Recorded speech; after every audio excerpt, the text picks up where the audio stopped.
Pensé que jamás volvería a abrazar a mi I hijo. thought I would never be able to hug my son again.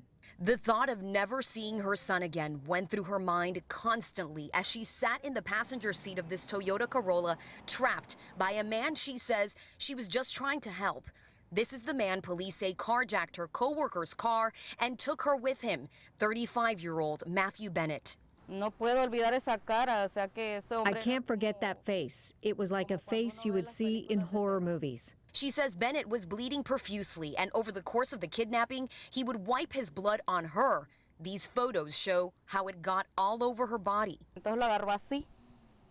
She tells me at one point he grabbed what she described as a screwdriver that was in the car and pointed it at her.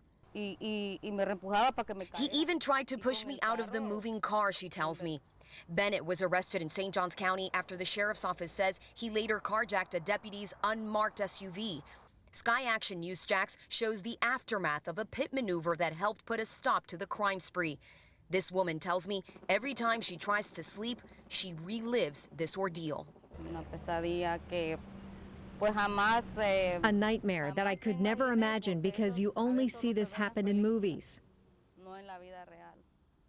En realidad, como digo, It's a male-dominated career, and I just didn't think it was something women did. Lori Bird always wanted to be a firefighter. Instead, she pursued a career in banking. That is, until she had one of those life-changing experiences that put it all into perspective.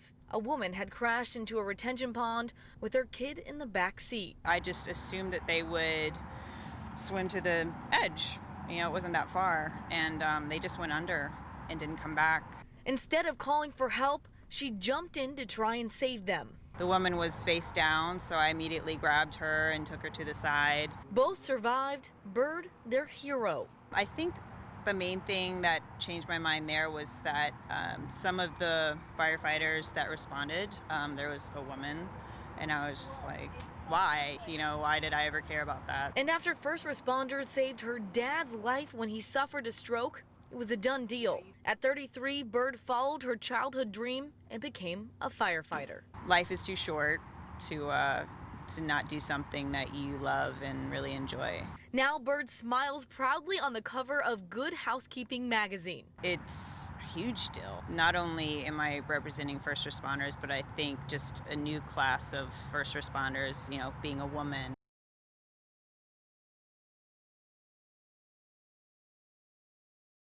This is where they say the fire started. This used to be a bedroom. We can see the wooden frame is left, but down below, it's what's left of a mattress. I mean, I need my rain boots on to be able to walk in all of this. Over here, we can see more of their loved ones' belongings covered in the rubble. And when we look further into the house, we can see it's like this in nearly every room. We were sleeping, and the dog was just barking, barking, barking. That bark from this little puppy ended up saving their lives. Kara Winchester and her roommate were home asleep. Sasha's bark forced them out of their beds and into the living room. I hear just the scream in his voice is like distress, like I could tell something was going on. Their house was in flames. Winchester says she grabbed her two dogs and ran. Sasha and her roommate's other dog, Guinness, hid inside the house. Their neighbors, Jesse and Hannah Lee, called 911, but they say it was too late for Sasha and Guinness. This is really going to be destroying this house, but the aftermath of walking actually through and seeing what's taken place, it's something else that I couldn't even imagine. This is what's left of their home. It's nearly unrecognizable. Charred remains of the kitchen, pieces of the ceiling pulled down by firefighters making sure the fire was out, and family photos sitting in the middle of the rubble. But they say at least they have each other, and it's thanks to Sasha. She had the will and she was willing to die to save us, and it's amazing. Reporting in Atlantic Beach, Elizabeth Pace, CBS 47 Fox 30, Action News Jax.